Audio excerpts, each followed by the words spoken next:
ನಮಸ್ಕಾರ ವೀಕ್ಷಕರೇ. ಊಟ ಮಾಡಿದ ನಂತರ ನಿಮ್ಮ ಹೊಟ್ಟೆ ಭಾರವಾಗ್ತಾ ಇದೆಯಾ? ಗ್ಯಾಸ್, ಅಸಿಡಿಟಿ ಹಾಗೆ ಮಲಬದ್ಧತೆ ಸಮಸ್ಯೆ ಕಾಡ್ತಾ ಇದೆಯಾ? ಯಾವುದೇ ರೀತಿಯಾದಂಥ ಔಷಧಿ ಬೇಡ. ನಾನು ಹೇಳುವಂಥ ಈ ಆಸನವನ್ನು ಪ್ರತಿದಿನ ನೀವು ಅಭ್ಯಾಸ ಮಾಡೋದ್ರಿಂದ ನಿಮ್ಮ ಜೀರ್ಣಶಕ್ತಿ ನ್ಯಾಚುರಲ್ ಆಗಿ ಸರಿಯಾಗತ್ತೆ. ಜೀರ್ಣಶಕ್ತಿ ಸರಿಯಾಗಿಲ್ಲ ಅಂತ ಅಂದಾದರೆ ಗ್ಯಾಸ್ಟ್ರಿಕ್ ಸಮಸ್ಯೆ, ಅಸಿಡಿಟಿ ಸಮಸ್ಯೆ, ಹೊಟ್ಟೆ ನೋವು, ತೂಕ ಹೆಚ್ಚಳ, ಆಲಸ್ಯ ಹೀಗೆ ಅನೇಕ ಸಮಸ್ಯೆಗಳು ಉದ್ಭವವಾಗುತ್ತೆ.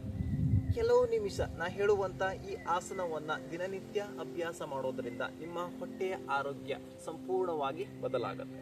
ನಮ್ಮ ಜೀರ್ಣಶಕ್ತಿ ಚೆನ್ನಾಗಿದ್ರೆ ನಮಗೆ ರೋಗ ನಿರೋಧಕ ಶಕ್ತಿಯನ್ನು ಹೆಚ್ಚಿಸಿಕೊಳ್ಳಲಿಕ್ಕೆ ಸಾಧ್ಯವಾಗುತ್ತೆ. ನಮ್ಮ ದೇಹ ಶಕ್ತಿಯುತವಾಗುತ್ತೆ, ಹಾಗೆ ನಮ್ಮ ಮನಸ್ಸಿಗೂ ಶಾಂತಿಯನ್ನು ನೀಡುತ್ತೆ. ಅದೇ ನಮ್ಮ ಜೀರ್ಣಶಕ್ತಿ ಹಾಳಾಗಿದ್ರೆ ನಾವು ತಿನ್ನುವಂಥ ಒಳ್ಳೆಯ ಆಹಾರವೂ ಕೂಡ ನಮ್ಮ ದೇಹಕ್ಕೆ ವಿಷವಾಗಿ ಪರಿವರ್ತನೆ ಆಗುತ್ತೆ. ಈ ವಿಡಿಯೋದಲ್ಲಿ ನಾವು ಕೆಲವೊಂದು ಆಸನವನ್ನು ಅಭ್ಯಾಸ ಮಾಡೋಣ. ಈ ಆಸನ ನೀವು ಪ್ರತಿನಿತ್ಯ ಅಭ್ಯಾಸ ಮಾಡೋದ್ರಿಂದ ನಿಮ್ಮ ಜೀರ್ಣಶಕ್ತಿಯನ್ನು ಉತ್ತಮಗೊಳಿಸಲು ಸಹಾಯ ಮಾಡುತ್ತೆ. ಬನ್ನಿ ಈಗ ಆ ಆಸನ ಯಾವುದು ಅನ್ನೋದನ್ನು ತಿಳಿದುಕೊಳ್ಳೋಣ. ದೈನಂದಿನ ಜೀವನದ ಆರೋಗ್ಯಕ್ಕಾಗಿ RR ಯೋಗ ಡೈಲಿ ಲೈಫ್ ಚಾನಲ್ ನಿಮ್ಮ ಜೊತೆ ನಾನು ಗಣೇಶ್ ಶ್ರೀಕಾಂತ್. ಬನ್ನಿ ವೀಕ್ಷಕರೇ, ಈಗ ನಮ್ಮ ಜೀರ್ಣಶಕ್ತಿಯನ್ನು ಹೆಚ್ಚಿಸುವಂಥ ಆಸನವನ್ನು ಅಭ್ಯಾಸ ಮಾಡೋಣ. ಈಗ ನಾವು ಮೊದಲನೇದಾಗಿ ಮಲಾಸನವನ್ನು ಅಭ್ಯಾಸ ಮಾಡೋಣ. ಮಲಾಸನವನ್ನು ಅಭ್ಯಾಸ ಮಾಡಲು ನಿಮ್ಮ ಎರಡು ಕಾಲುಗಳನ್ನು ನಿಮ್ಮ ಭುಜದ ಅಂತರಕ್ಕೆ ಸ್ಪ್ರೆಡ್ ಮಾಡಿಕೊಳ್ಳಿ. ಹಾಗೆ ನಿಧಾನವಾಗಿ ಕೂತ್ಕೊಳ್ಳುವಂಥ ಸ್ಥಿತಿಗೆ ಬನ್ನಿ. ಈಗ ನಿಮ್ಮ ಎರಡು ಎಲ್ಬೋವನ್ನು ನಿಮ್ಮ ತೊಡೆ ಒಳಭಾಗದಲ್ಲಿ ಇಟ್ಕೊಳ್ಳಿ. ಹಾಗೆ ಎರಡು ಹಸ್ತವನ್ನು ಜೋಡಣೆ ಮಾಡ್ಕೊಳ್ತಾ ನಿಮ್ಮ ಎರಡು ಮಂಡಿಯನ್ನು ನಿಮ್ಮಿಂದ ಎಷ್ಟು ಸಾಧ್ಯವಾಗುತ್ತೋ ಅಷ್ಟು ಸ್ಪ್ರೆಡ್ ಮಾಡಿ ಸಂಪೂರ್ಣ ಬೆನ್ನು ನೇರವಾಗಿರಲಿ. ಮುಂದಕ್ಕೆ ನೋಡಿ. ಈ ಸ್ಥಿತಿಯಲ್ಲಿ ನೀವು 30 ಸೆಕೆಂಡ್ಸ್ ಹೋಲ್ಡ್ ಮಾಡಿ.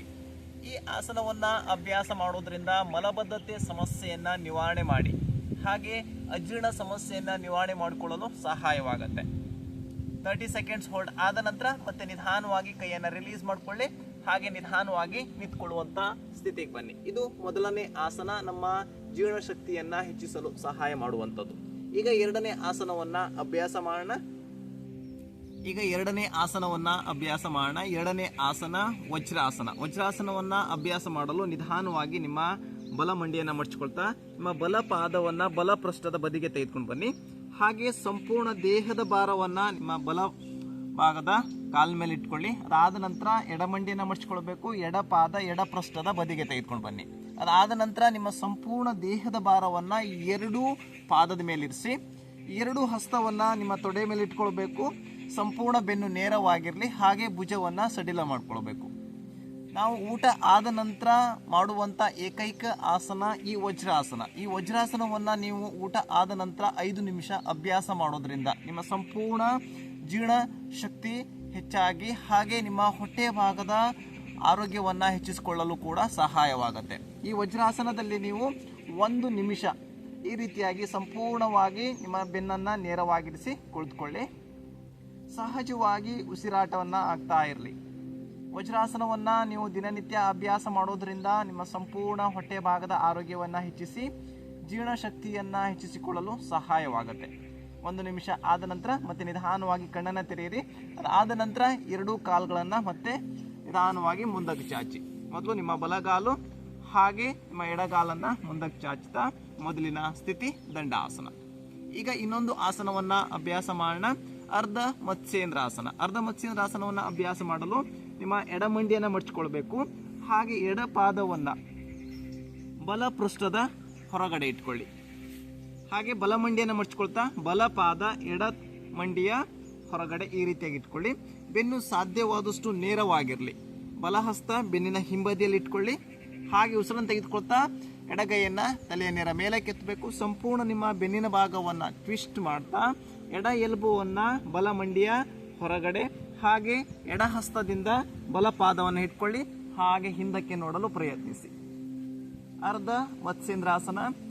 ಈ ಆಸನವನ್ನು ಅಭ್ಯಾಸ ಮಾಡೋದ್ರಿಂದ ನಮ್ಮ ಸಂಪೂರ್ಣ ಹೊಟ್ಟೆ ಭಾಗಕ್ಕೆ ಉತ್ತಮವಾದ ವ್ಯಾಯಾಮ ಸಿಗುತ್ತೆ. ಹಾಗೆ ಅಜೀರ್ಣ ಸಮಸ್ಯೆಯನ್ನು ನಿವಾರಣೆ ಮಾಡಿಕೊಳ್ಳಲು ಸಹಾಯವಾಗುತ್ತೆ. ಈ ಸ್ಥಿತಿಯಲ್ಲಿ ನೀವು 30 ಸೆಕೆಂಡ್ಸ್ ಹೋಲ್ಡ್ ಮಾಡಿ. 30 ಸೆಕೆಂಡ್ಸ್ ಹೋಲ್ಡ್ ಆದ ನಂತರ ಮತ್ತೆ ನಿಧಾನವಾಗಿ ಎಡಗೈಯನ್ನು ರಿಲೀಸ್ ಮಾಡ್ಕೊಳ್ತಾ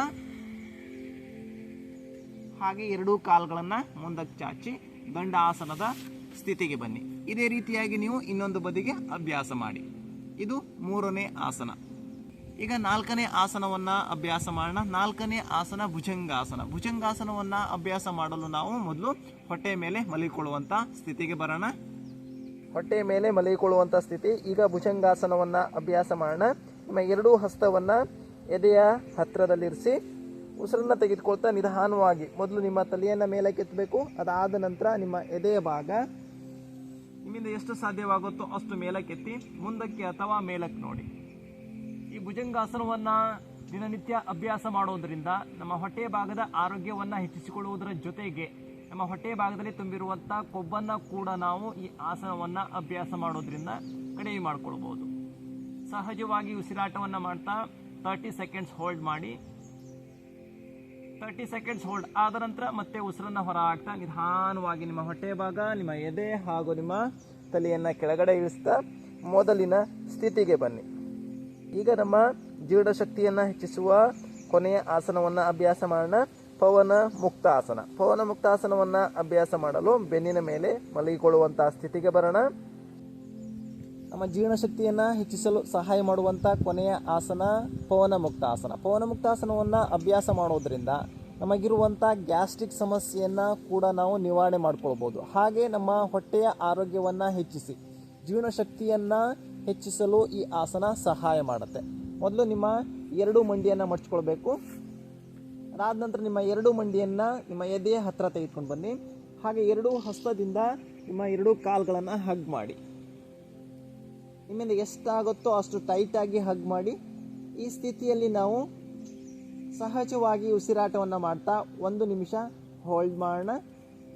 ಸಹಜವಾದ ಉಸಿರಾಟ ಪವನ ಮುಕ್ತ ಆಸನ. ಗ್ಯಾಸ್ಟ್ರಿಕ್ ಸಮಸ್ಯೆಯನ್ನು ನಿವಾರಣೆ ಮಾಡಿಕೊಳ್ಳಲು ಉತ್ತಮವಾದ ಆಸನ. ಅದರ ಜೊತೆಗೆ ನಮ್ಮ ಹೊಟ್ಟೆಯ ಆರೋಗ್ಯ ಹೆಚ್ಚಿಸುವುದರ ಜೊತೆಗೆ ನಮ್ಮ ಜೀರ್ಣಶಕ್ತಿಯನ್ನು ಹೆಚ್ಚಿಸಲು ಈ ಆಸನ ಸಹಾಯ ಮಾಡುತ್ತೆ. ಸಹಜವಾಗಿ ಉಸಿರಾಟವನ್ನು ಮಾಡ್ತಾ ಈ ಆಸನವನ್ನು 1 ನಿಮಿಷ ಹೋಲ್ಡ್ ಮಾಡಿದ ನಂತರ ಮತ್ತೆ ನಿಧಾನವಾಗಿ 2 ಕೈಗಳನ್ನು ರಿಲೀಸ್ ಮಾಡಿಕೊಳ್ಳಿ. ಹಾಗೆ 2 ಕಾಲುಗಳನ್ನು ನೇರ ಮಾಡ್ತಾ ಸ್ವಲ್ಪ ಹೊತ್ತು ಶವಾಸನದಲ್ಲಿ ವಿಶ್ರಾಂತಿಯನ್ನು ತೆಗೆದುಕೊಳ್ಳಿ.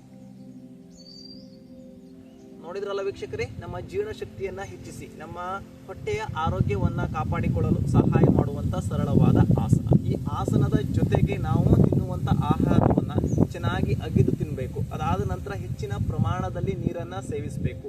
ಹಾಗೆ ನಮ್ಮ ಮನಸ್ಸಿನಲ್ಲಿರುವಂಥ ಒತ್ತಡವನ್ನು ಕಡಿಮೆ ಮಾಡಿಕೊಳ್ಬೇಕು. ಈ ರೀತಿಯಾಗಿ ಮಾಡೋದ್ರಿಂದ ನಮ್ಮ ಸಂಪೂರ್ಣ ಜೀರ್ಣ ಶಕ್ತಿಯನ್ನು ಹೆಚ್ಚಿಸಲು ಸಹಾಯವಾಗುತ್ತೆ.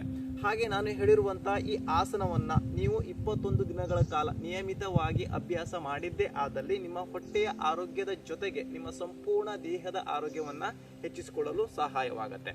ಈ ವಿಡಿಯೋ ನಿಮಗೆ ಉಪಯುಕ್ತ ಎನಿಸಿದರೆ ಲೈಕ್ ಮಾಡಿ, ಶೇರ್ ಮಾಡಿ. ಹಾಗೆ ನನ್ನ ಚಾನಲ್ನ ಹೊಸಬರು ನೋಡ್ತಾ ಇದ್ರೆ ಸಬ್ಸ್ಕ್ರೈಬ್ ಮಾಡ್ಕೊಳ್ಳಿ. ಮುಂದಿನ ವಿಡಿಯೋದಲ್ಲಿ ಮತ್ತೆ ಸಿಗೋಣ. ಅಲ್ಲಿವರೆಗೂ ನಿಮ್ಮ ದೇಹದ ಆರೋಗ್ಯವನ್ನ ಕಾಪಾಡಿಕೊಳ್ಳಿ ಅಂತ ಹೇಳ್ತಾ ಇವತ್ತಿನ ಈ ವಿಡಿಯೋವನ್ನ ಮುಗಿಸ್ತಾ ಇದ್ದೀನಿ. ಹರಿ ಓಂ ತತ್ಸತ್.